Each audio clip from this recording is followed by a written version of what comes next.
Bank Indonesia cukup agresif dalam menurunkan suku bunga acuan. Bank Indonesia Rate selama 2025 dengan meyakini pertumbuhan ekonomi Indonesia pada semester 2 2025 akan membaik. Dan di sisi lain, pemerintah Indonesia juga meluncurkan 17 program paket stimulus ekonomi yang dinamakan Paket Stimulus Ekonomi 8+4+5 dengan total stimulus yang mencapai 16,23 triliun rupiah. Untuk membaca kebijakan suku bunga Bank Indonesia, kita sudah terhubung dengan Guru Besar Fakultas Ekonomi dan Bisnis Universitas Indonesia, Ibu Telisa Aulia Valianti. Selamat siang, Bu Telisa. Bagaimana kabar Anda? Iya, selamat siang pemirsa CNN dan Mbak Megi siang. Baik, salam sehat Bu Telisa. Ya, Bu Telisa, BI baru saja menurunkan suku bunga acuan di tengah stimulus ekonomi baru pemerintah. Seberapa besar sinyal positif ini bagi pelaku ekonomi dan masyarakat? Iya, kalau sinyal positif ini sudah banyak ditangkap ya. Misalkan kita lihat dari sisi harga saham lah yang paling mudah itu.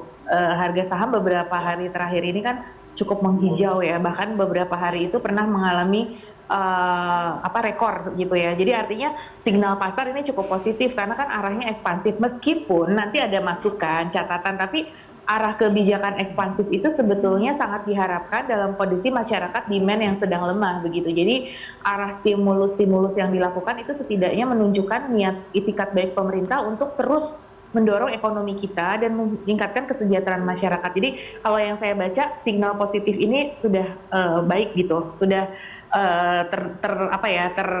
terbaca oleh pasar juga seperti itu. Meskipun tadi tetap ada beberapa hal yang perlu kita waspadai ataupun hal-hal yang jadi masukan atau input. Baik, selain sinyal positif Bu Telisa, apakah penurunan BI rate ini menurut Bu Telisa sudah sesuai dengan momentum?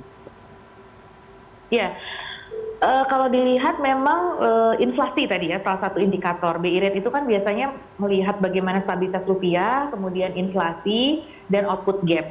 Nah, BI masih melihat bahwa saya lihat inflasi masih akan terkendali sehingga ada keberanian untuk menurunkan bunga. Kemudian yang kedua, Fed sendiri sebagai acuan kita itu juga sudah ada tanda-tanda akan menurunkan juga meskipun cenderung less dovish, tetapi sudah ada harapan Fed itu akan menurunkan 2 kali lagi di tahun ini sehingga Bank Indonesia mungkin memiliki space untuk menurunkan bunga juga kalau misalkan The Fed turun. Nah oleh karena itu, karena dua indikator itu inflasi dan The Fed-nya dan stabilitas rupiah masih dianggap manageable, nah Bank Indonesia berani untuk menurunkan karena tadi disebutkan oleh Pak Gubernur kan fokusnya adalah pro growth, tapi tetap memperhatikan stability. Jadi yang di depannya itu growth-nya dulu. Jadi untuk mendukung stimulus yang sudah dilakukan, kebijakan penurunan suku bunga ini diharapkan semakin bisa memboost karena target pertumbuhan ekonomi kita kan 5,2 ya.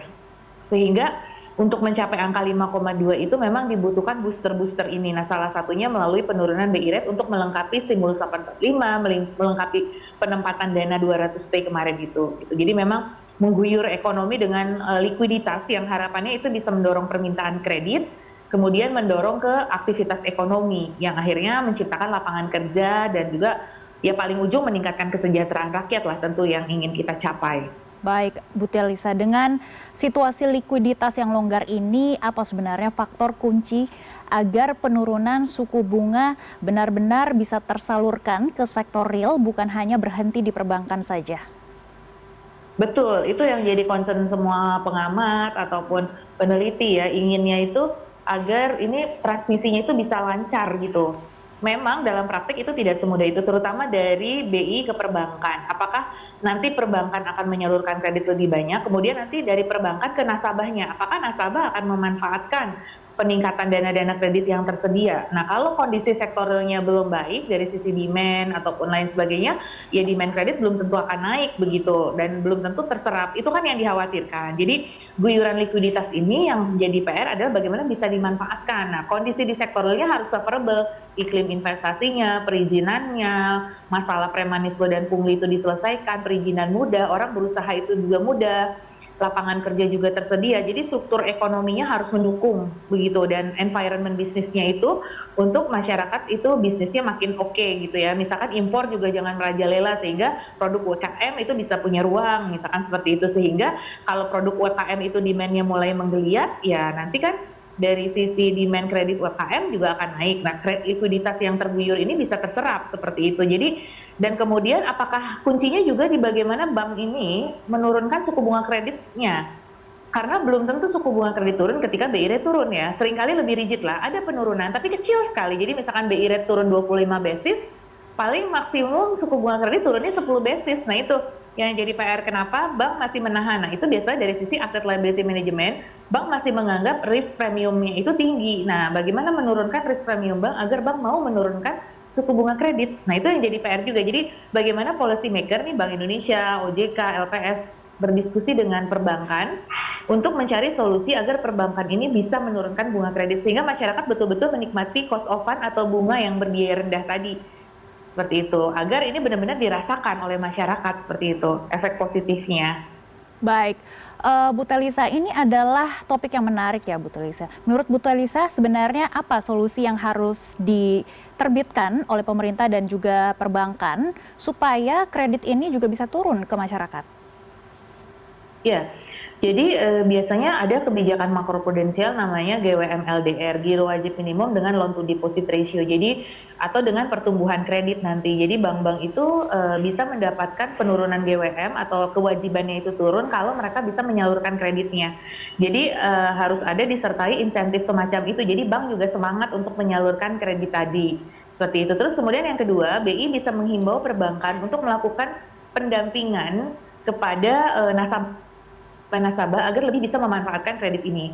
Dan itu harus kerjasama dengan sektorial, jadi BI dengan Kemenko Perekonomian, dengan Kementerian Bappenas, dengan Kementerian Perindustrian, atau misalkan pertanian, itu mendorong agar sektor-sektor ini bisa menyerap. Nah, caranya seperti apa di pertanian, gimana bisa menikmati kredit ini? Oh, di pertanian itu masih ada resiko dari sisi tanam dan sebagainya. Nah, itu bagaimana solusinya? Pendampingan kepada petani agar lebih pola tanamnya bisa menyesuaikan atau ada penjaminan resiko dari misalkan Aksindo, Jamsindo itu bisa sangat mendukung. Seperti itu. Jadi harus ada usaha lebih untuk mendampingi di sisi sektorialnya itu sendiri. Nah kemudian dari sisi pemerintah pengadaan barang, misalkan pengadaan barang perlu diprioritaskan untuk UMKM kita misalkan belanja. Jadi harapannya stimulus-stimulus yang kemarin tuh nyampe ke UMKM ya, sehingga UMKM juga demand atau marketnya itu bisa bagus. Kalau demand atau marketnya bisa bagus, bukannya ke barang impor gitu ya, itu uang bisa bermanfaat betul-betul untuk para UMKM ini misalkan seperti itu, sehingga nanti mereka akan butuh kredit juga dan mereka dari sisi kredit worthiness-nya juga meningkat begitu. Jadi akhirnya kan likuiditas ini jadi bermanfaat. Jadi jangan sampai gini, kayak air hujan kita mengguyur likuiditas tapi selokannya mampet, penyerapan airnya nggak ada. Jadi itu hanya akan menjadi banjir atau air bah gitu. Nah itu tidak bagus perumpamaan seperti itu. Jadi harapannya banjir likuiditas ini disertai dengan penyerapan likuiditas itu bermanfaat. Nanti dengan adanya air yang banyak ini bisa menanam produk pertanian yang lebih banyak dan seterusnya gitu. Itu sebagai perumpamaan. Jadi artinya jangan sampai selokannya malah mampet dan seterusnya. Nah, sektorial itu harus menjaga agar selokan ini bersih, kemudian tanah-tanah penyerapan juga subur sehingga kita bisa menyerap pertambahan atau guyuran likuiditas ini. Jadi betul-betul nanti optimum gitu pemanfaatannya. Dan ini perlu kerja bareng, tidak bisa Bank Indonesia sendiri saja atau fiskal sendiri. Ya harus Bank Indonesia kerjasama dengan fiskal, kerjasama dengan kementerian terkait di sektorialnya gitu. Itu harus bareng-bareng, kerja bareng untuk, dan juga multi pentahelix stakeholder ya. Jadi bersama-sama dengan akademisi, bersama-sama dengan pelaku bisnis gitu, pelaku usaha gitu kan, sama-sama nih gimana supaya supply demand-nya itu match gitu. Baik, ini bukan hanya kebijakan saja, tapi di service level ke masyarakat juga harus ditingkatkan. Kami akan terus memantau bagaimana perkembangan dan juga hasil dari stimulus 8+4+5, kebijakan stimulus ekonomi yang baru saja didorong oleh pemerintah. Terima kasih Bu Telisa sudah bergabung bersama kami di CNN Indonesia Business.